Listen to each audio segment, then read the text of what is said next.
আলাইকুম এভরিওয়ান, আপনারা সবাই কেমন আছেন? আশা করি আল্লাহর অশেষ রহমতে খুব ভালো আছেন। তো আজকের রেসিপি একেবারে ইউনিক একটা পিঠার রেসিপি, বাটি ভাপা পিঠা। তো বাটি ভাপা পিঠা বানানোর জন্য প্রথমে লাগবে আমার চালের গুঁড়া। তো আমি আজকে দোকানের কিনা চালের গুঁড়াটাই নিছি। এখানে আমি 3 কাপ চালের গুঁড়া নিয়ে নিছি। আজকে আমি একেবারে ইউনিক একটা ভাপা পিঠার রেসিপি শেয়ার করব আপনাদের সাথে।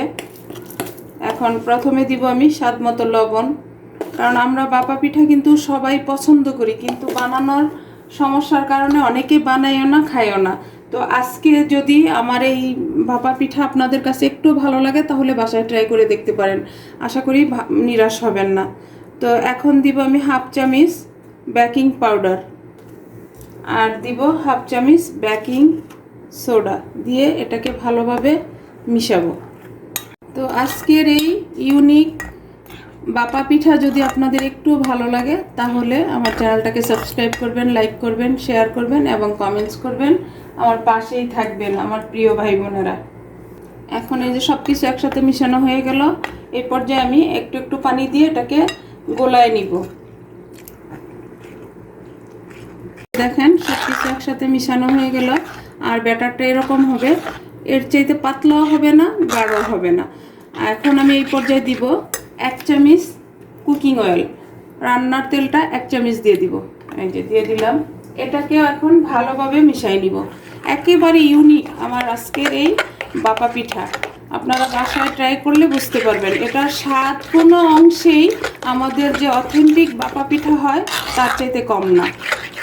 এই যে সব কিছু একসাথে মিশানো হয়ে গেল, এখন এটাকে আমি সাইডে রেখে প্রথমে আমি বাটি ভাপা পিঠার পুরটা রেডি করে নিব।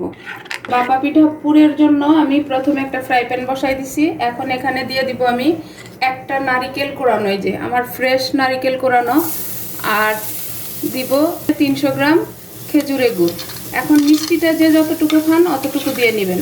আমার বাসায় মিষ্টিটা একটু পছন্দ করে, যার কারণে আমি একটু বেশি দিলাম গুড় দিয়ে। এখন এই নারকেল আর গুড়টা একসাথে রান্না করে নিব। এটা আমরা সবাই জানি, তারপরেও আমি আমার মতো করে দেখালাম।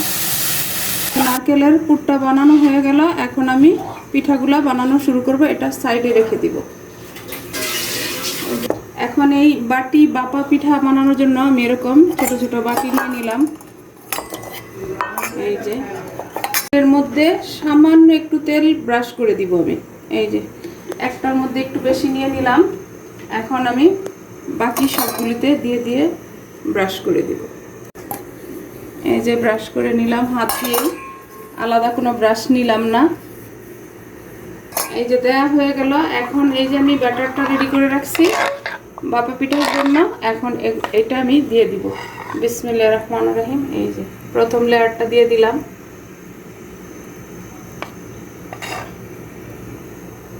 এখন এই যে নারকেলের পুরটা দিয়ে দিব। হাত দিয়ে দিলে ভালো হয়, হাত দিয়েই দিব। এই যে আবার আরেকটা লেয়ার দিব।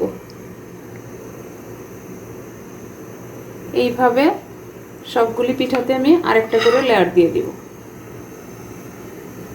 এখন আবার উপর দিয়ে একটু একটু করে আমি নারকেলটা দিয়ে দিব।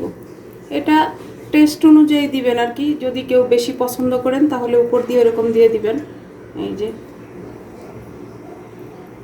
আজকের এই ইউনিক বাটি ভাপা যদি আপনাদের একটু ভালো লাগে তাহলে অবশ্যই কমেন্টসে জানাবেন, এবং আমার রেসিপিটা ফলো করে আপনারা এই শীতের মৌসুমে বাসায় বানিয়ে খেয়ে দেখবেন।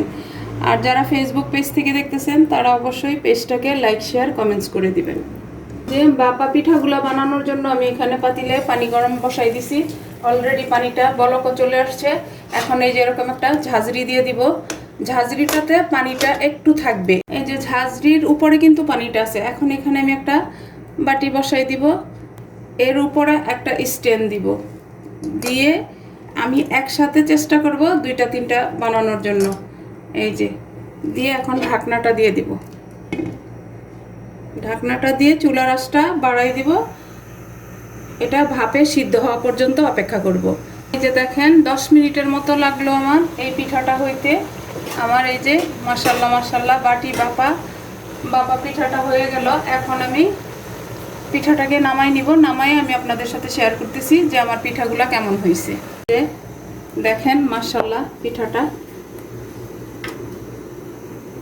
এই যে দেখেন আমার ভাপা পিঠাগুলো হয়ে গেল। এখন আমি এটা থেকে বের করে নিব। বের করার জন্য এই যে দেখেন একেবারে আলতো হাতেই কিন্তু এভাবে চাকুর মাথাটা দিয়ে ঘোরালেই এটা উঠে আসতেছে। এই যে এখন আমি এটাকে পিঠাটাকে নামাই নিব। দেখেন একেবারে হাতে এমনিতেই চলে আসছে, দেখেন মাশাআল্লাহ। এই যে এরকম করলে কিন্তু চলে আসতেছে। এই যে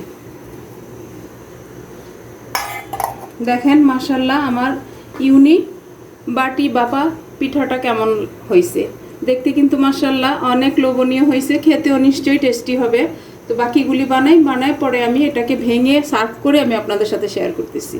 এই যে দেখেন মাশাআল্লাহ হয়ে গেল আমার আজকের ইউনিক বাটি ভাপা পিঠা।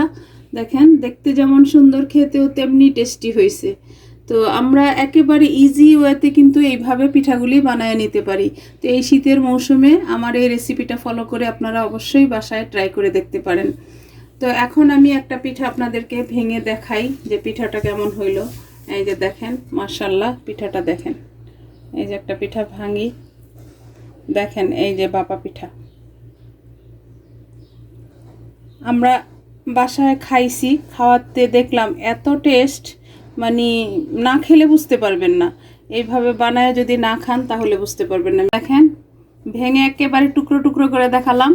দেখেন মাশাআল্লাহ মাশাআল্লাহ আজকের একেবারে ইউনিক একটা বাটি ভাপা পিঠা। তো আজকের এই বাটি ভাপা পিঠাটা কিন্তু বানাতে সময়ও বেশি লাগে না, 10 মিনিটের মধ্যে হয়ে যায়। আর যদি একসাথে 4-5টা বসানো যায় তাহলে তো আর কোনো কথাই নেই, 10 মিনিটেই আপনি একসাথে 4-5টা বানায় নিতে পারবেন। তো যাই হোক আজকে আমার এই ইউনিক বাটি ভাপা পিঠা বানানো শেষ হয়ে গেল। আমি আপনাদের কাছ থেকে বিদায় নিব, আবার নতুন কোনো রেসিপি নিয়ে আসব। আল্লাহ হাফেজ।